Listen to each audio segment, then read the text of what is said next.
Thank you for listening to the Matt's Movie Reviews podcast, available on Podbean, Apple Podcasts, Spotify, Google Podcasts, Amazon Music, and Stitcher. Also, please follow Matt's Movie Reviews on Facebook, YouTube, LinkedIn, Reddit, Instagram, and MeWe. And of course, be sure to visit mattsmoviereviews.net for the latest reviews, top 10 lists, and more. Now, on to the show.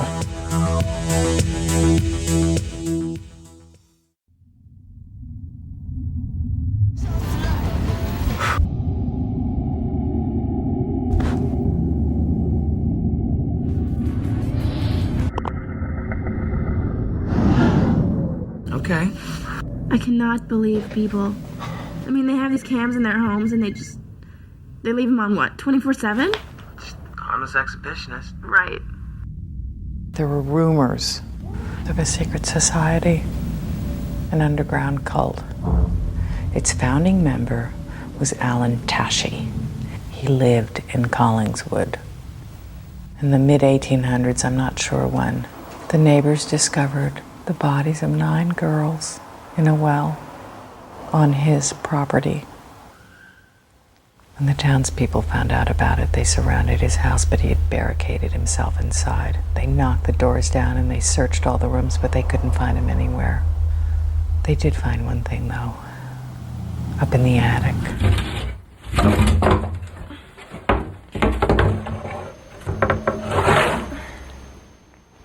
want to get out of here!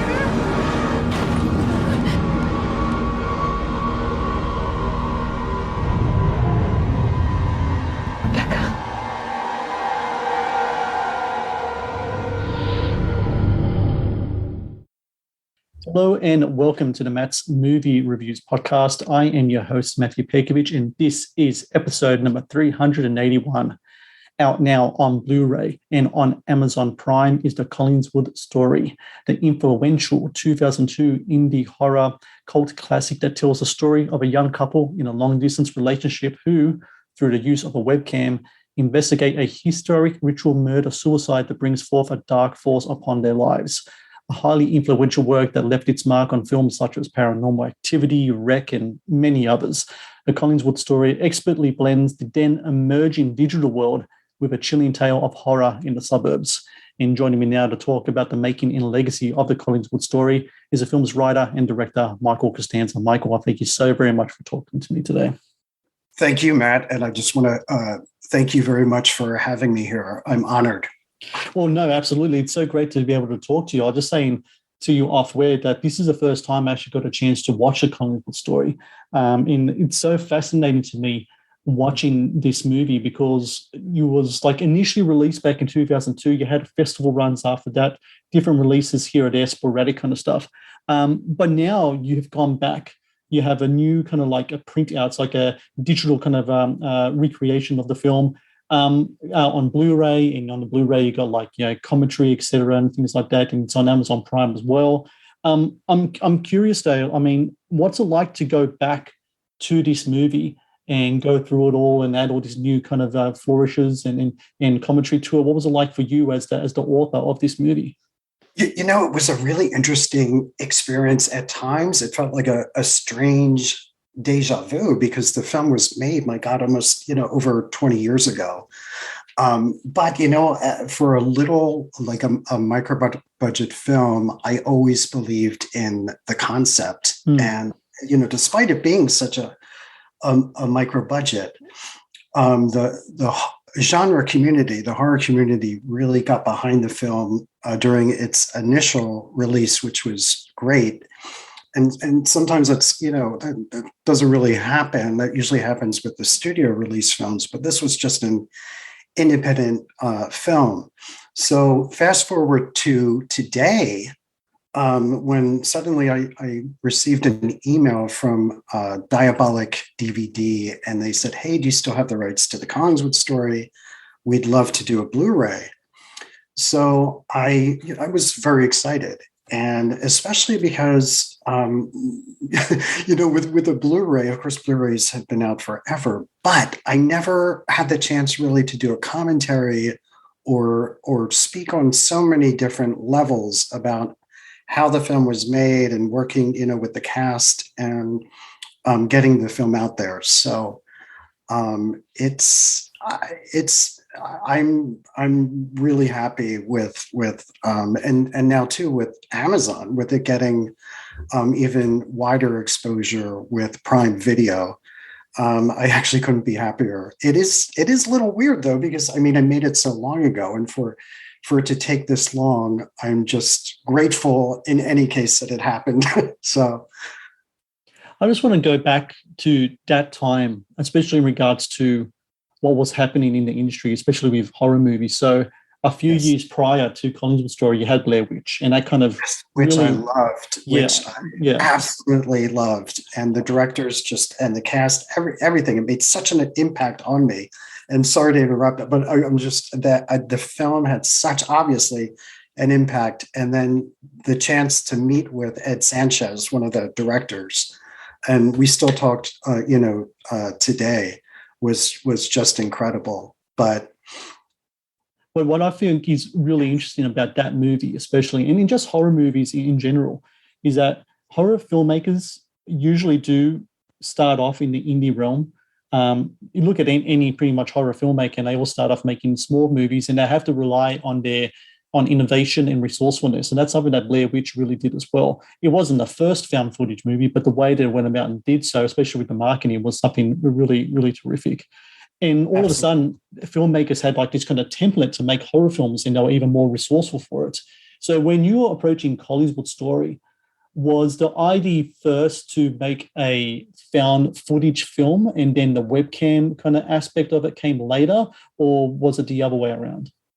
I think it was the found footage idea first, because it almost was three things kind of combined. I was very inspired by Blair Witch.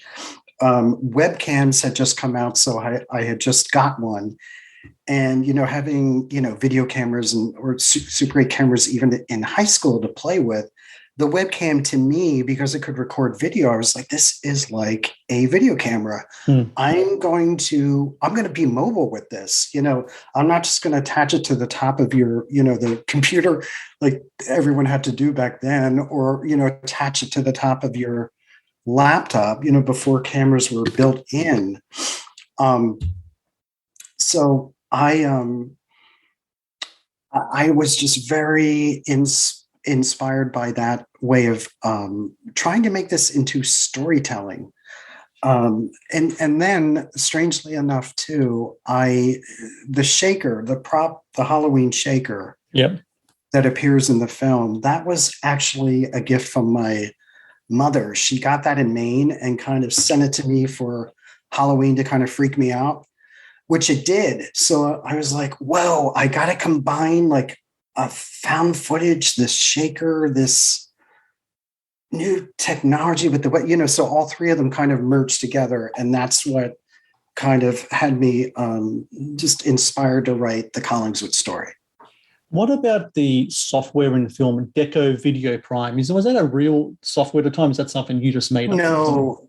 Yeah, no, that's something that I came up with that name, and then of course made sure there wasn't something really in existence with that name. And then a friend and I just actually did that in Photoshop. We just made some, oh my God, and that was probably one of the first versions of Photoshop also. And the interesting thing about that is that, throughout the history of horror films, you have like there are filmmakers do use kind of like new tech in horror films, sometimes like really well. So the Scream movies, for example, the telephone is like a big aspect in that movie. And then you have like cult films like Videodrome and Demons. They do have screens in that film, like the screen to TV, the screen to cinema screen, kind of like this portal and another thing. Yes, especially that one. But screens in this aspect of what you have in your movie, when it came to trying to get that on film, you have your cameras, your actors talking to the camera, very kind of Jonathan Demme kind of way of doing it, kind of talking at the camera, but they're talking to one another. How did you pull that off? Do you have your actor on the other side of the camera? Do you have them talking to you, and then you do scenes with the other actor in another room? How do you kind of pull off the communication aspect between the two? Exactly. And, that was the challenge. And I have to say that when I was making the film, and I was worried, I'm like, my God, what if this concept doesn't work? And that's why I was happy with the Blu-ray, because so many people said, was this just shot live? Was it improv? And like, no, everything was rehearsed. The actors, and when you see these behind the scenes photo, even when I look at it now, like today, 20 years later, I'm amazed. The actors are talking to a high-8 camera. Mm-hmm. So they were very anxious. They're like, but Mike, wait, where am I looking into the lens? Am I looking? But I said, now just imagine, the camera, you're looking at this camera. This is your computer screen. So you're going to need to look down a little bit, look up a little bit, and then look directly into the lens. So then in the editing I actually would read the lines of the other characters. So let's say if it was Rebecca there talking to the camera, I would be behind the high-8 camera reading the lines of the other characters. So in the editing, I would cut out my voice and insert the other actor's voice. Right. So they were basically just acting to a high-8 camera. But we did several rehearsals. Some actors like to rehearse, some don't, but I like to rehearse because I like everyone on the same page. And they like to rehearse too, which is great. So this way, their intensities would match. If they were, if they had a high level or a low level, it wouldn't be all over the place. So that's what I think maintained with the leads, a solid performance, basically for a very experimental idea. The Matt's Movie Reviews podcast is brought to you by 80s Tees. 80s Tees is an online retailer of licensed t-shirts and pop culture gear from your favorite movies, TV shows, cartoons, video games, comic books, and musicians. Celebrate your inner 80s nerd and click on the link in the show notes below to get the raddest retro t-shirts delivered to your door. The Matt's Movie Reviews podcast is brought to you by Loot Crate. Founded in 2012, Loot Crate is the worldwide leader in fan subscription boxes. Loot Crate partners with industry leaders in entertainment, gaming, sports, and pop culture to deliver monthly themed crates, produce interactive experiences in digital content, and film original video productions. No matter what you geek out about, Loot Crate has a subscription box for you. To get your very own exclusive collectibles, apparel, and gear delivered to your door, be sure to click on the link in the show notes below. The Matt's Movie Reviews podcast is also brought to you by Vudu. Watch the latest movies and TV shows anytime, anywhere. No subscriptions, no contract. Enjoy stunning quality in up to 4K ultra high definition at home, and download and watch on your mobile device as well. To rent and buy from over 100,000 titles or watch thousands of movies free with Vudu Movies on us, be sure to click on the link in the show notes below. Now, back to the show.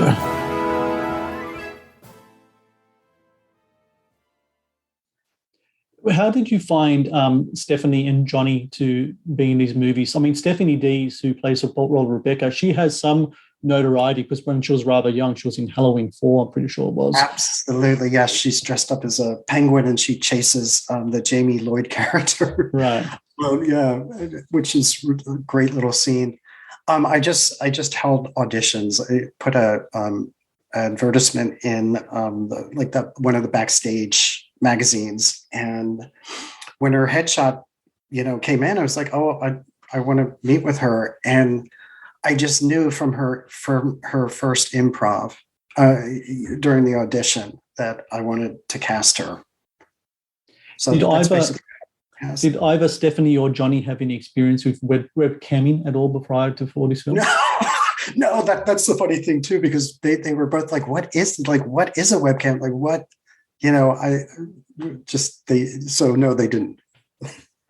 The thing that's cool about the Collingswood story, and going back to what I'm talking about technology in films, it's one thing to kind of use, different technological advances as a part of your story, but you need to have the story, right? The story has to be there to kind of draw people in. And this one in Collingswood Story has a really kind of compelling story, the background of it in regards to a mass murder in this place in New Jersey, Collingswood, New Jersey, and kind of like links to the occult, etc.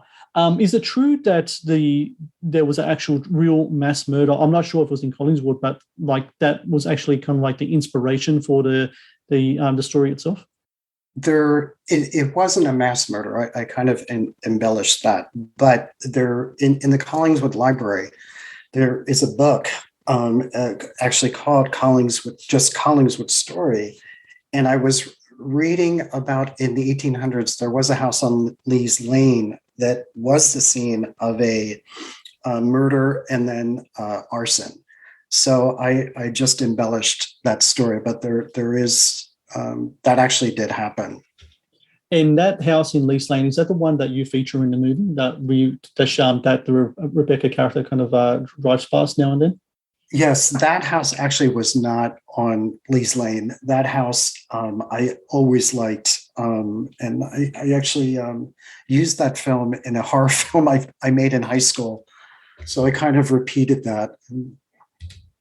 You know, it's interesting how it seems like, I think it's more in the US than here in Australia. It seems like, especially back in the 70s and 80s, maybe perhaps in the 90s as well, there always seems to be that one house in every suburb that everyone thinks is the haunted house, right? Do you remember having a place like that when you were a kid?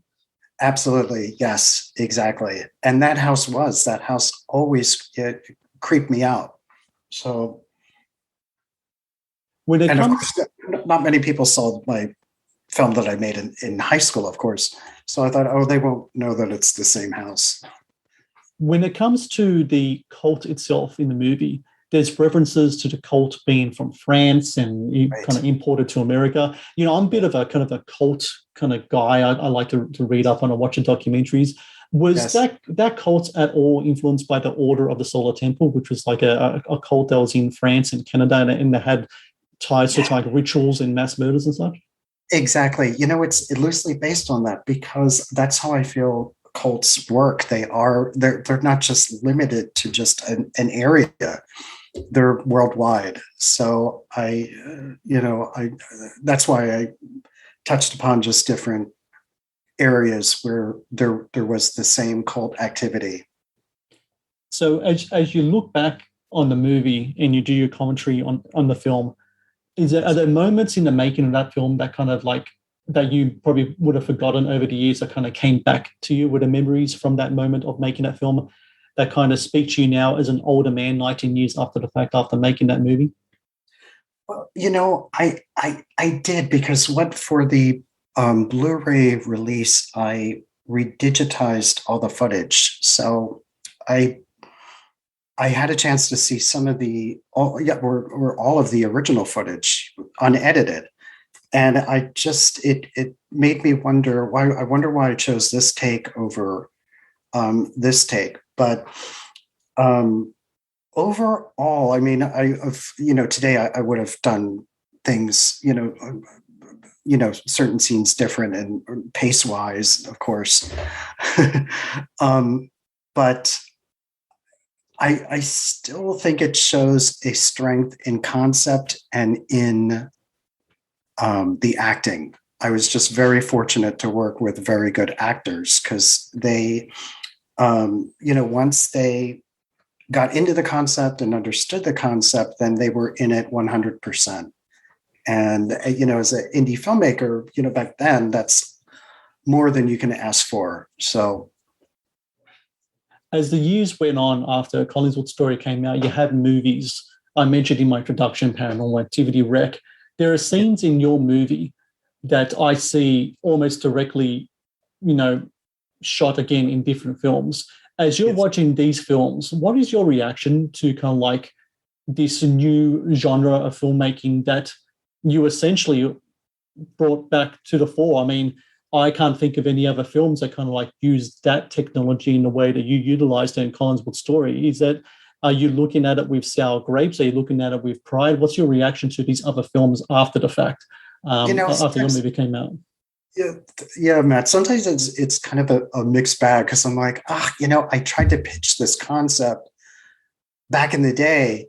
But, at that time, the studios just were like, nobody uses webcams, nobody video chats, nobody,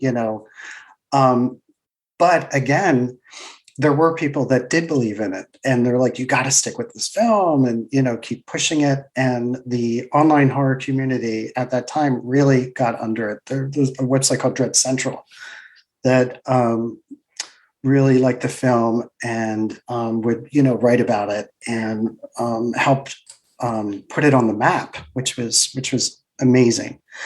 But that happens so much in Hollywood, or I think in any creative field. They take something and kind of run with it.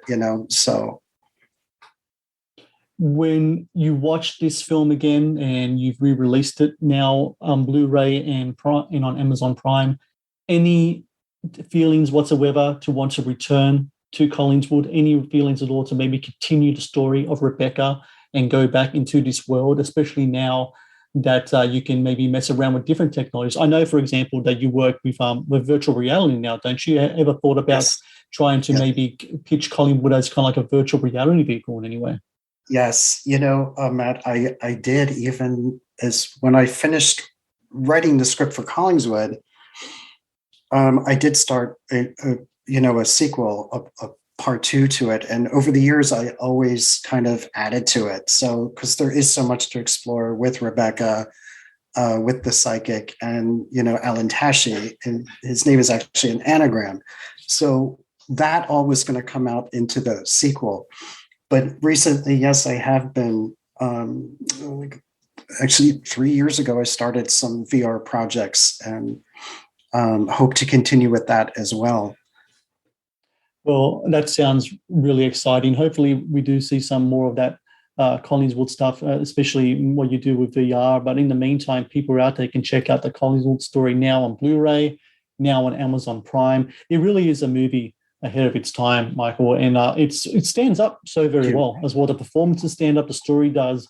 Even though the technology itself is dated, the use of it is still very kind of relevant. And I think it's just really terrific. And look at us now, we're talking through Zoom. So, you're very much a prophet in many ways as well in regards to how we go about doing things. And Michael, if you wanted to let people know about your stuff online, where can people find your work and find out more about the Collingswood Story? Oh, thank you, Matt. Thank you so much. The Blu-ray is available from Cauldron Films and Diabolic DVD, which is on Amazon and I think most of the retailers. And then the film is also available on Prime if they want to check that out. And then some of my VR work, you can just there's links on my website, MikeCostanza.com. Excellent. And for people out there, Halloween's not far off. I can really recommend this movie as a good Halloween treat, a really good Halloween movie. I think it's a chilling story, very well done, great indie filmmaking here, and so great to see that the Collingswood Story has been given a resurrection, and if people out there can see it and understand the importance of the film. And Michael Costanza, I thank you so very much for your time today. Best of luck with the re-release. And look, if you ever have any more projects coming out, any more films, hit me up. I'd love to talk to you again. That's awesome. Thank you so much, Matt. I really appreciate talking with you here. That was really great of you. Thank you.